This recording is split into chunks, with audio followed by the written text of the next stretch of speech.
Everyone, welcome back to my channel. কাল গেছিলাম ঝুলনের মেলা। ঝুলনের মেলায় গিয়ে প্রধান আকর্ষণ হলো গোপালের দোল খাওয়া। আর গোপালটা এত সুন্দর সাজিয়েছিল, বিশেষ করে দোলনাটা খুব সুন্দর সাজিয়েছিল, ভালো লাগছিল। একটা বাচ্চা দোল দিচ্ছিল, বাচ্চাটার হাত থেকে নিয়ে আমি খানিকটা দোল দিলাম। তারপরে চলে গেলাম কাপলেটের দোকানে। সব মেলায় গিয়ে আমি প্রথমে কাপলেটের দোকানেই যাই, দেখি যে কি কি নতুন কালেকশন এসছে।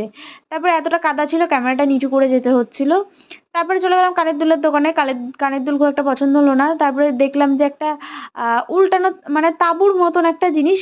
কি হয় জিজ্ঞাসা করলাম, তো দেখলাম যে পিৎজা তৈরি হওয়ার মেশিন ফার্স্ট দেখলাম। তারপরে পান ঘরে গেলাম, খানিকটা পান ঘরে ঘুরে দেখলাম স্মোকি পান বা ফায়ার পান তৈরি হয়, কিন্তু এগুলো ভয় লাগে বলে আমি খেলাম না। তারপরে দেখলাম যে একটা চাকার মতন, বড় চাকার মতন কিছু একটা ঘুরছে। তো দেখলাম কুলফি, একদম নুডলসের মতন, মানে সরু সরু হয়ে ওটা চাকার মাধ্যমে বের করে দিচ্ছে।